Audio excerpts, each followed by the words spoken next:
Chinese നിർമ്മിത AI chatbot ഡീപ്സീക്കിനെ ചുറ്റിപ്പറ്റിയുള്ള ആശങ്കകൾ ഇനിയും വർദ്ധിക്കുന്നതായി റിപ്പോർട്ട്. പല രാജ്യങ്ങളും ഇതിനോടകം തന്നെ ഡീപ്സീക്ക് നിരോധിച്ചിരിക്കുന്നു. ഉപയോക്താക്കളുടെ വിവരങ്ങൾ ചൈനീസ് സർക്കാരിന് കൈമാറ്റം ചെയ്യപ്പെടാനുള്ള സാധ്യതയാണ് പ്രധാന കാരണം. ചൈനയിലെ നിയമം അനുസരിച്ച് കമ്പനികൾ തങ്ങളുടെ കൈവശമുള്ള ഡേറ്റകൾ ചൈനീസ് രഹസ്യാന്വേഷണ ഏജൻസികളുമായി പങ്കുവയ്ക്കാൻ ബാധ്യസ്ഥരാണ്. ഈ പശ്ചാത്തലത്തിലാണ് വിവിധ രാജ്യങ്ങൾ ഡീപ്സീക്കിനെതിരെ നടപടികൾ സ്വീകരിക്കുന്നത്. ഡീപ്സീക്ക് AI മോഡലുകളും ചാറ്റ്ബോട്ട് ആപ്പും വൈറലായതിനു പിന്നാലെ ലോകമെമ്പാടുമുള്ള ഭരണകൂടങ്ങൾ ചൈനീസ് ചാരവൃത്തിയെക്കുറിച്ചുള്ള ആശങ്കകൾ ഉയർത്തിക്കാട്ടുകയും ഇത് നിരീക്ഷിക്കാൻ ആരംഭിക്കുകയും ചെയ്തു. നിരവധി രാജ്യങ്ങൾ ചൈനീസ് സ്റ്റാർട്ടപ്പിന്റെ AI സാങ്കേതിക വിദ്യയുടെ ഉപയോഗം നിരോധിച്ചിട്ടുണ്ട്. ഡീപ്സീക്ക് R1 സുരക്ഷാ പ്രോട്ടോക്കോളുകൾ മറികടന്ന് നിയമവിരുദ്ധമായ ആയുധ വിവരങ്ങളും തീവ്രവാദ പ്രചാരണവും ഉൾപ്പെടെ ദോഷകരമായ ഉള്ളടക്കം സൃഷ്ടിക്കുന്നതായും കണ്ടെത്തി. തുടർന്ന് ഇറ്റലി തുടങ്ങിയ രാജ്യങ്ങളിൽ ആപ്പിൾ, ഗൂഗിൾ പ്ലേ ആപ്പ് സ്റ്റോറുകളിൽ നിന്നും ഡീപ്സീക്ക് നീക്കം ചെയ്യുകയും ഡീപ്സീക്കിന്റെ ഡേറ്റാ ശേഖരണ രീതികളെക്കുറിച്ച് അന്വേഷണം ആരംഭിക്കുകയും ഡീപ്സീക്ക് ചാറ്റ്ബോട്ട് നിരോധിക്കാൻ ഉത്തരവ് ഇടുകയും ചെയ്തു. പ്രാദേശിക ആപ്പ് സ്റ്റോറുകളിൽ നിന്ന് ഡീപ്സീക്കിന്റെ ആർട്ടിഫിഷ്യൽ ഇന്റലിജൻസ് ചാറ്റ്ബോട്ട് നിരോധിച്ച ഏറ്റവും പുതിയ രാജ്യമാണ് ദക്ഷിണ കൊറിയ. തായ്വാനും ഓസ്ട്രേലിയയും സർക്കാർ ഉപകരണങ്ങളിൽ നിന്ന് ഡീപ്സീക്ക് നീക്കം ചെയ്തപ്പോൾ ഇറ്റലിയിൽ ഡീപ്സീക്ക് പൂർണ്ണമായും നിരോധിക്കപ്പെട്ടു. ഡീപ്സീക്ക് സൃഷ്ടിച്ച ഒരു AI അസിസ്റ്റന്റ് ആപ്പിളിന്റെ US ആപ്പ് സ്റ്റോറിൽ ഏറ്റവും അധികം ഡൗൺലോഡ് ചെയ്ത ആപ്പായി മാറിയിരുന്നു. ഇന്ത്യയിൽ ധനകാര്യ മന്ത്രാലയം ജീവനക്കാർക്ക് ChatGPT, ഡീപ്സീക്ക് തുടങ്ങിയ AI ടൂളുകൾ ഉപയോഗിക്കുന്നതിനെതിരെ മുന്നറിയിപ്പ് നൽകിയിട്ടുണ്ട്. സർക്കാർ വിവരങ്ങളുടെ രഹസ്യ സ്വഭാവത്തിന് ഇത്തരം ടൂളുകൾ ഭീഷണിയാണെന്ന് കണ്ടെത്തിയതിനെ തുടർന്നാണിത്. അതേസമയം ഡാറ്റ സംരക്ഷണ ആശങ്കകൾ ഡീപ്സീക്കിന്റെ ആപ്ലിക്കേഷൻ ലെയറിൽ മാത്രമായി ഒതുങ്ങി നിൽക്കുന്നതായി റിപ്പോർട്ടുകൾ സൂചിപ്പിക്കുന്നു. ചില AI മോഡലുകൾ പ്രാദേശികമായി പ്രവർത്തിപ്പിക്കുന്നതിലൂടെ കമ്പനിക്ക് സെൻസിറ്റീവ് ഡേറ്റയിൽ കൈകടത്താൻ കഴിയില്ല. ഇക്കാരണത്താൽ ഇന്ത്യൻ സർക്കാർ ഡീപ്സീക്കിന്റെ AI മോഡൽ പ്രാദേശിക സെർവറുകളിൽ ഹോസ്റ്റ് ചെയ്യാൻ പദ്ധതിയിടുന്നതായും റിപ്പോർട്ടുകൾ സൂചിപ്പിക്കുന്നു. ഡീപ്സീക്കിനെ കുറിച്ചുള്ള ഡേറ്റ സ്വകാര്യതാ പ്രശ്നങ്ങൾ ഓപ്പൺ സോഴ്സ് മോഡലുകൾ ഇന്ത്യൻ സെർവറുകളിൽ ഹോസ്റ്റ് ചെയ്യുന്നതിലൂടെ പരിഹരിക്കാനാകും എന്ന് കേന്ദ്ര IT മന്ത്രി അശ്വിനി വൈഷ്ണവ് പ്രസ്താവിച്ചു. AIയുടെ ഗോഡ് ഫാദർ എന്നറിയപ്പെടുന്ന ബ്രിട്ടീഷ് കമ്പ്യൂട്ടർ ശാസ്ത്രജ്ഞനാണ് പ്രൊഫസർ ജെഫ്രി ഹിൻഡൻ.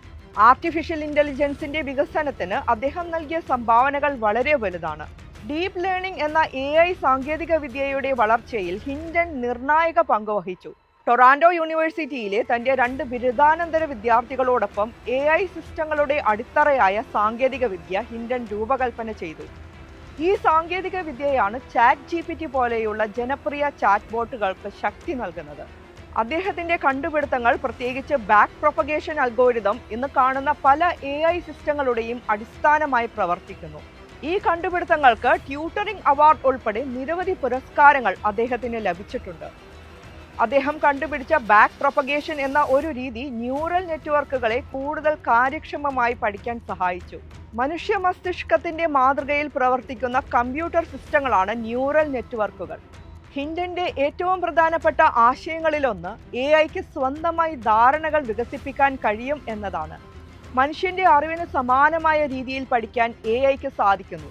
ഉദാഹരണത്തിന് ചിത്രങ്ങളെ തിരിച്ചറിയൽ, ഭാഷാ വിവർത്തനം, സംഭാഷണ സംവിധാനങ്ങൾ എന്നിവയിലെല്ലാം ഈ രീതി ഉപയോഗിക്കുന്നു. ഹിൻഡന്റെ ഗവേഷണം ഈ സാങ്കേതിക വിദ്യയുടെ വളർച്ചയ്ക്ക് അടിത്തറയിട്ടു.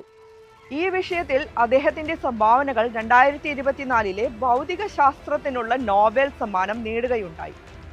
എന്നാൽ ഒരു ദശാബ്ദത്തിലേറെ ഗൂഗിളിൽ ജോലി ചെയ്യുകയും ഈ രംഗത്തെ ഏറ്റവും ആദരണീയമായ ശബ്ദങ്ങളിൽ ഒരാളായി മാറുകയും ചെയ്ത ജെഫ്രി ഹിൻഡൻ AIയുടെ അപകടങ്ങളെക്കുറിച്ച് പോരാടാൻ പിന്നീട് ഗൂഗിളിലെ തന്റെ ജോലി രാജിവെക്കുകയാണ് ഉണ്ടായത്. Now, if you have an AI agent that can create its own sub-goals, it'll very quickly realize a very good sub-goal is to get more control. Because if you get more control, you're better at achieving all those goals people have set you. And so it's fairly clear they'll try and get more control. And that's not good. We also know it's going to be used for all sorts of bad things by bad actors. So the short-term problem is bad actors using it for bad things like cyber attacks and bioterrorism and corrupting elections. But the thing to remember is we don't really know at present how we can make it safe. തന്റെ ഈ പ്രവർത്തനങ്ങളെക്കുറിച്ച് ഇപ്പോൾ ഖേദമുണ്ടെന്നും അദ്ദേഹം ലോകത്തോട് അറിയിക്കുകയും ചെയ്തു. കൂടാതെ generative artificial intelligence അപകടത്തിലേക്ക് കുതിക്കുകയാണെന്ന് പറയുന്ന വിമർശകരുടെ കൂട്ടായ്മയിൽ അദ്ദേഹം ഔദ്യോഗികമായി പങ്കുചേർന്നു. ഐയുടെ അടിത്തറയിട്ട വ്യക്തി തന്നെ ദുരന്ത സൂചന നൽകുന്നതിലേക്ക് മാറിയത് വളരെ ഗൗരവമേറിയ കാര്യമായി രേഖപ്പെടുത്തുന്നു. പുതിയ സിസ്റ്റങ്ങൾ മയക്കുമരുന്ന് ഗവേഷണം മുതലായ പല നെഗറ്റീവ് കാര്യങ്ങൾക്കും വഴിതിരിക്കും എന്നും അതേസമയം വ്യവസായ വിദ്യാഭ്യാസ മേഖലകളിൽ മുന്നേറ്റങ്ങൾക്ക് ഇത് കാരണമാകുമെന്നും വിദഗ്ധർ വിശ്വസിക്കുന്നു. 2023 BBC-യുമായുള്ള അഭിമുഖത്തിൽ മനുഷ്യ മസ്തിഷ്കത്തിന്റെ വിവരശേഷിയെ മറികടന്നേക്കാമെന്ന് ഹിൻഡൻ പറഞ്ഞു. ഈ ചാറ്റ് ബോർഡുകൾ സൃഷ്ടിക്കുന്ന ചില അപകടങ്ങളെ ഭയപ്പെടുത്തുന്നവ എന്നാണ് അദ്ദേഹം വിശേഷിപ്പിച്ചത്. ചാറ്റ് ബോട്ടുകൾക്ക് സ്വതന്ത്രമായി പഠിക്കാനും അറിവ് പങ്കിടാനും കഴിവുണ്ട്. ഐയുടെ ഈ വളർച്ചയുടെ വേഗതയും മനുഷ്യന്റെ നിയന്ത്രണത്തിന് അതീതമായി കാര്യങ്ങൾ മാറാനുള്ള സാധ്യതയും അദ്ദേഹത്തെ ഭയപ്പെടുത്തുന്നു എന്നും ഭാവിയിൽ മനുഷ്യരാശിക്ക് തന്നെ ഭീഷണിയായേക്കാമെന്ന ആശങ്കയും അദ്ദേഹം പങ്കുവയ്ക്കുന്നു. തെറ്റായ വിവരങ്ങൾ പ്രചരിപ്പിക്കാനും തൊഴിലില്ലായ്മ വർദ്ധിപ്പിക്കാനും മനുഷ്യന്റെ നിയന്ത്രണത്തിൽ നിന്ന് പുറത്തു പോകാനും ഐക്ക് കഴിയുമെന്ന് അദ്ദേഹം പറയുന്നു. ഈ വിഷയത്തിൽ കൂടുതൽ ശ്രദ്ധയും പഠനവും ആവശ്യമാണെന്നും അദ്ദേഹം വാദിക്കുന്നു. ജെഫ്രി ഹിൻഡന്റെ കണ്ടുപിടുത്തങ്ങൾ ഐയുടെ വളർച്ചയ്ക്ക് ഒരുപാട് സഹായകമായിട്ടുണ്ട്. എന്നാൽ അതിന്റെ അപകടങ്ങളെക്കുറിച്ചുള്ള അദ്ദേഹത്തിന്റെ മുന്നറിയിപ്പുകൾ നമ്മൾ ഗൗരവമായി എടുക്കേണ്ടതുണ്ട്. ഐയുടെ ഭാവി മനുഷ്യരാശിക്ക് എങ്ങനെയായിരിക്കും എന്നതിനെക്കുറിച്ച് കൂടുതൽ ചർച്ചകളും പഠനങ്ങളും ആവശ്യമാണ് എന്ന് അദ്ദേഹം ഓർമ്മിപ്പിക്കുന്നു. മനുഷ്യരെയെല്ലാം നിരീക്ഷിക്കുകയും അവരുടെ സ്വകാര്യ വിവരങ്ങൾ കൈകടത്തുകയും ചെയ്യുന്ന ഒരു കാലത്തിലേക്ക് നാം കടന്നു കഴിഞ്ഞിരിക്കുന്നു.